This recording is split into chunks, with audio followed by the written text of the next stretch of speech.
তোমাদের উদ্দেশ্যে বলছি বাচ্চারা, তোমাদের উদ্দেশ্যে বলছি বাচ্চারা, এই মেয়ে বাচ্চারা, বাচ্চারা বাচ্চারা লিসেন, আজকে তোমরা বৃত্তি দিতে আসছো না, বি অ্যাটেন্টিভ, মনোযোগ দিয়ে শুনতে হয় বয়োজ্যেষ্ঠদের কথা। So this year I graduated from mechatronics engineering in Canada at McMaster University, which is one of the top 100 universities in the world. And I hope that under my dad's leadership, everyone here can reach those heights as well. I just want to let everybody know that everything that is good in life does not come without effort. So this is one of the first steps that you have taken in getting this scholarship, and I hope that when you graduate from primary school and start your career in college and varsity and so on, I hope that you can continue to put in this effort and continue to succeed and reach higher heights. I look forward to seeing you all succeeding from Ideal High School, and that's everything from me. Thank you so much. বাংলাদেশে বাংলায় বক্তৃতা দিতে গিয়া তার সম্পূর্ণ উনি disclose করতে পারে নাই। আমরা ওনাকে অভিবাদন জানাবো। উনি হচ্ছেন আমাদের আব্দুর রউফ মেধা অন্বেষণ শিক্ষাবৃত্তির যিনি ডোনার, জনাব আব্দুর রউফ সাহেব, ওনার সুযোগ্য ছোটো ছেলে, ওনার বড় ছেলেও ইঞ্জিনিয়ার। আমরা ওনাদের জন্য দোয়া করব। ওনারা আমাদের দেশের সম্পদ এবং তারা পৃথিবীতে আমাদের বাংলাদেশের সুনামকে তুলে ধরেছেন। At the same time they are trying to do something here in our country also. আর নৈতিকতা সবচেয়ে ভেরি ভেরি ইম্পর্টেন্ট জিনিস, খুবই গুরুত্বপূর্ণ। শিক্ষা গ্রহণ করলা, সার্টিফিকেট অর্জন করলা, নৈতিকতা থাকলো না, এই লেখাপড়ার কোনো মূল্যই নাই। ওইটা তোমার মা বাবার জন্য সুফল বয়ে আনতে পারবে না, সমাজের জন্য তো প্রশ্নই ওঠে না। তোমার মা বাবা এত কষ্ট করে, তোমাদের মা বাবারা এত কষ্ট করে লেখাপড়া করাচ্ছেন ভবিষ্যতে মানুষের মতো মানুষ হওয়ার জন্য। আর সেই লেখাপড়া করে সার্টিফিকেট অর্জন করে তোমরা যদি সেই নৈতিকতাকে বিসর্জন দাও, তাহলে তোমাদের এই লেখাপড়া মূল্যহীন। আমি আশা করব তোমরা যেন তোমাদের মা বাবাকে সুখী করতে পারো, দেশ ও দেশের সেবায় নিয়োজিত থাকতে পারো, তোমরা যেন উচ্চপদস্থ কর্মচারী রূপে তোমাদেরকে যেন আমরা দেখতে পাই। আর যদিও ইউনিভার্সাল ট্রুথ, শিক্ষাই জাতির মেরুদণ্ড, শিক্ষা ছাড়া কোনো জাতি উন্নতি করতে পারে না, তারপরও শিক্ষাঙ্গনে এই কথাই বারবার বলতে হবে। সবার মেধা কিন্তু সমান না, কারো মেধা বেশি, কারো মেধা কম, কিন্তু যারা বৃত্তি দিছে তারা নিজেকে এক নাম্বার ভেবে, মেধাবৃত্তি পাওয়ার উপযুক্ত ভেবে তারা কী করছে, বৃত্তি অংশগ্রহণ করেছে। আসলে আমাদের শুরুটাই শিক্ষা দিয়ে। আজকে যদি আমরা ভালোভাবে লেখাপড়া করতে পারি তাহলে দেশ এবং জাতি অনেক দূর আগে যাবে। যে জাতি যত বেশি শিক্ষিত সেই জাতি তত বেশি উন্নত। যে পুলিশ কমিশনারের মেয়ে, তার মা বাবা দুইজনকে জবাই করেছে কিসের জন্যে? মদের টাকা জোগাড় করার জন্যে, আবার টাকা জোগাড় করার জন্য। তারা আবার ওই মেয়ে কিন্তু ডাক্তার। তাহলে এই পড়াশোনার কোনো মানে হয় না। আমাদের সবার উদ্দেশ্য এক হওয়া উচিত, অভিভাবকের উদ্দেশ্য, আমরা যারা শিক্ষাদানে রত আছি, শিক্ষক সম্প্রদায়, আমাদের উদ্দেশ্য, সবার উদ্দেশ্য এক হওয়া উচিত যে আমাদের সন্তানেরা, ফিউচার জেনারেশন যাদেরকে আমরা গঠন করছি, তারা হবে মানবিক গুণ সম্পন্ন সত্যিকারের মানুষ। আসলে এটি প্রশংসার দাবিদার। আমি জেনেছি যে প্রায় 20টারও অধিক প্রতিষ্ঠান এই বৃত্তিতে অংশগ্রহণ করেছে। এর মাধ্যমে আমরা আমাদের যারা বৃত্তিতে অংশগ্রহণ করেছে এই পরীক্ষায় মেধাবৃত্তিতে, এর মাধ্যমে প্রত্যেক ছাত্রদেরকে জ্ঞান অর্জনের জন্য তার অবস্থানটা আগে বুঝিয়ে দেওয়া সম্ভব হয়। দ্বিতীয়ত হলো এর মাধ্যমে তাকে অনুপ্রাণিত করা হয় যে তোমাকে আগামী দিনে আরও আগাতে হবে। আপনাদের এই পরীক্ষা চলাকালীনে আমি চেষ্টা করছি এই বৃত্তিটা সর্বোচ্চ মান ঠিক রাখতে, কোনো যাতে বৈষম্য না হয়, কারো প্রতি কোনো অনিয়ম না হয়, কোনো সমস্যা না হয়, আপ্রাণ চেষ্টা করছি। তারপরে যদি কোনো ভুল হয়ে থাকে আল্লাহ তাআলা আমাকে ক্ষমা করতেন।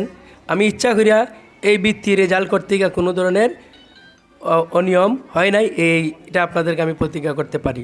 এবারের বৃত্তি পরীক্ষাটা ছিল সব বাচ্চাদের মধ্যে উৎসবমুখর আমেজেই তারা সবাই গ্রহণ করেছে।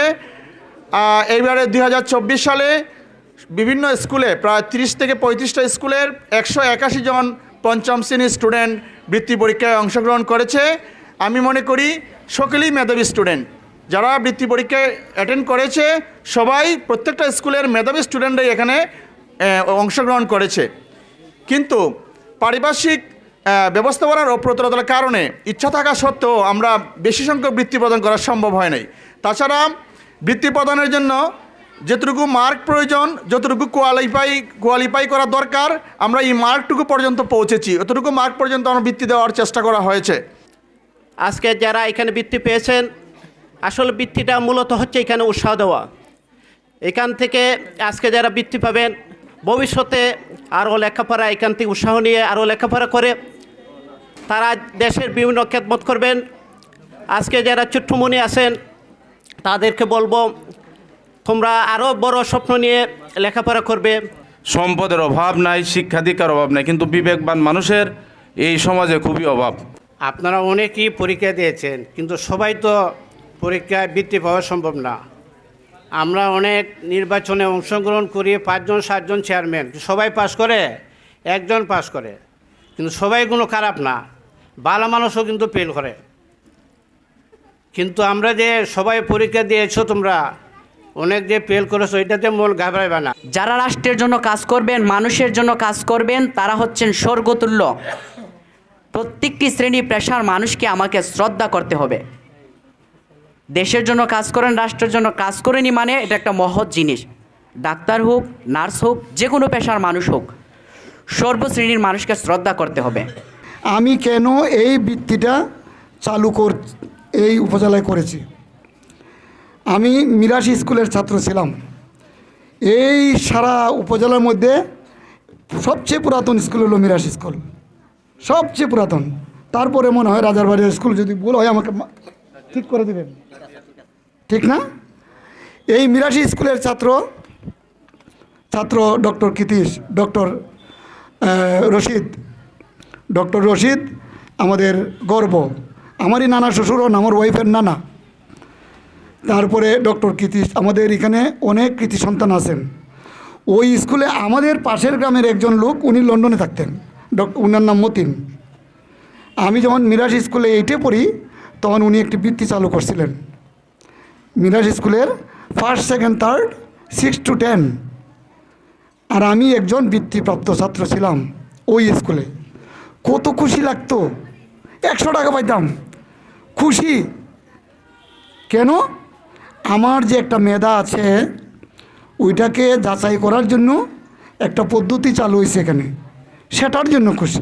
রাতের আধারে যারা সিজদাতে রয়, দু চোখের অশ্রুতে নদী যেন বয়। রাতের আধারে যারা সিজদাতে রয়, দু চোখের অশ্রুতে নদী যেন বয়।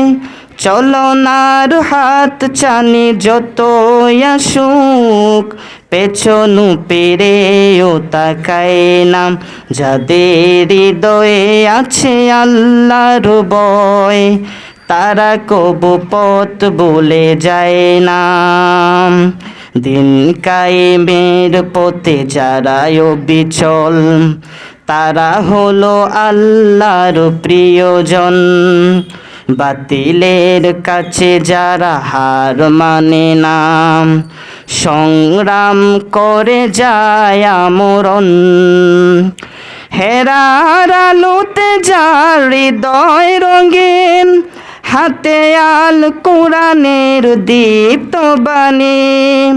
সত্যের পথে যারা নিবেদিত প্রাণ, শত্রুকে কোনো ভয়ে পায় না, যাদের হৃদয়ে আছে আল্লাহর ভয়, তারা কবু পথ বলে যায় না।